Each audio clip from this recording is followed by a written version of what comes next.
లలో కూడా మొత్తం అందరు కాంగ్రెస్ నేతలు బీఆర్ఎస్ నేతలకు జైళ్లు సరిపోవు తెలంగాణలో. రాబోయే కాలంలో నేను తప్పకుండా అనుకుంటున్న ప్రజలు బీజేపీ వాహకం ద్వారా తప్పకుండా వీళ్ళని తెలంగాణ పొలిమేరల నుండి కాంగ్రెస్ ని బీఆర్ఎస్ ని మళ్ళీ రాకుండా మొత్తం బయటికి తెలంగాణ పొలిమేరల దాకా బగాయించి కొడతారేమో అనిపిస్తుంది నాకు. రైట్ రైట్ శ్రీనివాస్ గారు, మీ ఆశాభావం అది, మీ ఆశాభావం ఎవరు కాదనలేరు. మీ ఆశ సార్ ఒక్కటి తెలంగాణ మాణిక్రావు గారు ఒక్కసారి ఒక సెంటెన్స్ చెప్పి ముగిస్తాను. తెలంగాణ మే అంధేరా హై, ఇప్పుడు అభి అంధేరా చెటేగా, సూరజ్ నిక్లేగా, కమల్ ఖిలేగా. తప్పకుండా రేపు జరుగుతుంది సార్ ఇది. రైట్ అండి, కాలం తెలియజేస్తుంది అసలు ఏంటన్నది. మాణిక్రావు గారు, ఇప్పుడు ఇందాక మీరు అసలు ఫోన్ ట్యాపింగ్ కేసే లేదు అన్నారు. ఒక ఎమ్మెల్యేగా మీరుండి ఫోన్ ట్యాపింగ్ కేసే లేనప్పుడు ఇక్కడ ప్రభాకర్ రావు గారు, భుజంగరావు గారు, తిరుపతన్న, రాధాకృష్ణరావు గారు, ప్రణీత్ రావు గారు, శ్రవణ్ కుమార్, ఇంతమందిలో ఎక్సెప్ట్ ప్రభాకర్ రావు గారు, శ్రవణ్ కుమార్ అందరూ అరెస్ట్ అయ్యారు. కృష్ణ గారు ఒక బస్సు కడతాం, తెలంగాణ ఎక్స్ ఎమ్మెల్యేలు అందరూ టీఆర్ఎస్ లో ఉన్న ప్రజెంట్ ఎమ్మెల్యేలు కావచ్చు, మొత్తం ఫేస్ టైమ్ లో వాట్సాప్ లో ఎందుకు మాట్లాడినారు, నార్మల్ కాల్స్ ఎందుకు చేస్తారు? ఇందాక అడిగారు మీరు మాణిక్రావు గారు చెప్పారు దానికి. యాదగిరి గుట్ట మీదకి వస్తారేమో అడగండి. టీఆర్ఎస్ మాణిక్రావు గారు, ఇన్ని అరెస్టులు కేసే లేకుండా ఇన్ని అరెస్టులు ఎట్లా జరిగినాయి, ఇంత విచారణ ఎట్లా జరుగుతుంది? 2 సంవత్సరాల నుంచి అసలు మీరు ఫోన్ ట్యాపింగ్ లేదనేది ఎట్లా చెప్పగలుగుతున్నారండి? మొట్టమొదట ఇప్పుడు ఏదైతే హరీష్ రావు గారు ఏదైతే ఇప్పుడు ఇంతకు ముందు ప్రెస్ పెట్టిండో అది అక్షరాల నిజం. మరి ఏదైతే ఇప్పుడు చెప్తున్నారో, ఇప్పుడు దాంట్లో ఏదైతున్నారో మరి తను పోయేటప్పుడు మరి ఇంతకుముందు బ్రదర్ చెప్పిండు, మరి ఫోన్ ట్యాప్ అడ్వకేట్లను పెట్టుకొని పోయినాను. అడ్వకేట్లను ఎవరిని కూడా అలౌ చేయలేదు, తను ఒక్కడే బయటికి లోపలికి పోయిండు, తను ఒక్కడే బయటకు వచ్చిండు. అక్కడ ఏదైతే సీట్లో ఎక్కడైతే మరి వాళ్ళు ప్రశ్నించాలనుకున్నారో వాళ్ళు మధ్యలో పోయి ఏదైతే పెద్దల సలహా తీసుకొని అడగడం జరిగింది. అంటే వాళ్ళ దగ్గర ఏం అర్థం లేదు, ఏమంటే వాళ్ళ దగ్గర మసాలా లేదు కాబట్టి పైనుంచి ఫోన్ వస్తే వాళ్ళతో మాట్లాడేది. అదేవిధంగా మరి అప్పుల కుప్ప అయింది. అది అప్పుల కుప్ప కూడా మరి ఆస్తులు కూడా సంపాదించి పెట్టారు కదా తెలంగాణకి, వాళ్ళ సొంతానికి కాదు కదా అది.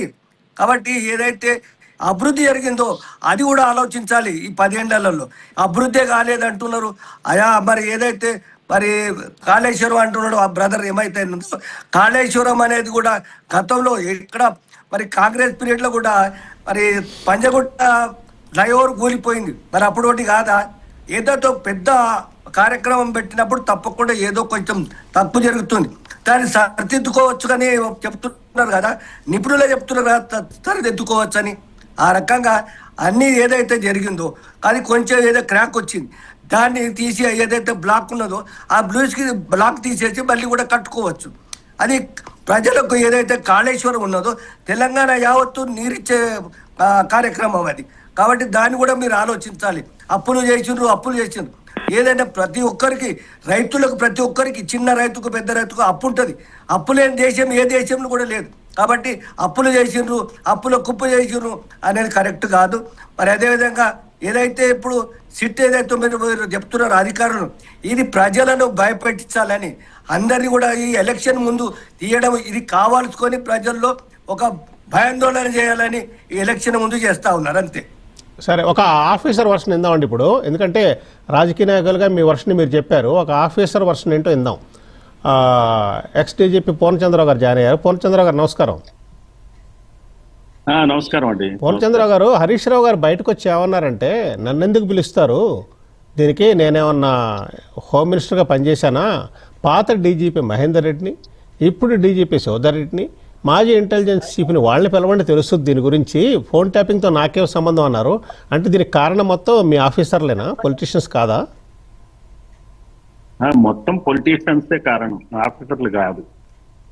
అప్పుడు చేసినా ఇప్పుడు ఇలా ఇన్వెస్టిగేట్ చేసినా మొత్తం పొలిటీషియన్సేనండి. పొలిటీషియన్స్ ఆడేటువంటి రాజకీయ డ్రామా ఇది. మీకు ఒక పోలీస్ ఆఫీసర్కి ఒక మాట చెప్తా, మీకు కూడా తెలిసిందే అది. ఏదైనా ఒక క్రిమినల్ కేసు అయిందనుకోండి, ఒక రిపోర్ట్ వచ్చిందనుకోండి, ఉంది లేదు అనే విషయం పోలీస్ అధికారులు, దర్యాప్తు అధికారులు నిర్ధారించి అరెస్ట్ చేసి ఏం చెప్తారు మీకు? మీడియా ముందు ఏమని చెప్తారు? ఫలానా వాళ్ళు ఫలానా నేరం చేశారు, అరెస్ట్ చేశారని చెప్తారు. అవునంటారు కాదంటారు, అంతే కదా. కానీ ఇక్కడ ఏమవుతుందంటే ఇది పొలిటికల్ డ్రామా అండి. రెండు రాష్ట్రాల్లో ఏమవుతాయి అంటే రెండు వర్గాలు ఉంటాయి ఎప్పుడు కూడా. ఈ రెండు వర్గాలు ఏం చేస్తారంటే ప్రజల దారిని వాళ్ళ యొక్క దృష్టిని మళ్ళిస్తారు. మళ్ళించి వాళ్ళ వైపు మొత్తం దృష్టినంతా ఉండేట్టుగా చేస్తారు. నువ్వా నేనా, నేను ఉండాలా పవర్లో, లేకపోతే నువ్వు ఉండాలా, అంతేగాని మధ్యలో వేరే సెక్షన్స్ ఎవరు రాకూడదు. ఇప్పుడు ఏం చేస్తారంటే బీసీలు కానీ, ఎస్సీలు కానీ, ఎస్టీలు కానీ, ముస్లింలు కానీ వీళ్ళు ఈ రాజకీయాల జోలికి రాకుండా వాళ్ళు ఒక స్పెక్టేటర్స్ గా ఈ యుద్ధంలో కనపడతారు అనమాట. రేవంత్ రెడ్డి అరెస్ట్ చేస్తాడా లేడా, చేస్తాడా చేయడా హరీష్ రావుని, లేకపోతే కేటీఆర్ ని ఒకటి ఫార్ములా రేస్ ఇది ఉంది కదా, కేసు ఉంది కదా, అందులో అరెస్ట్ చేస్తాడా చేయడా అని ఒక రకమైనటువంటి యాంగ్జైటీని క్రియేట్ చేసి మొత్తం మీడియా కానీ ఎవరైనా కానీ ఈ దృష్టిని, ప్రజల దృష్టిని మళ్ళిస్తారు. అంటే ప్రజల్ని ఎప్పుడు ఏంటంటే వాళ్ళకి న్యాయం చేయడం కోసం ఈ పాలకులు ఉండరు.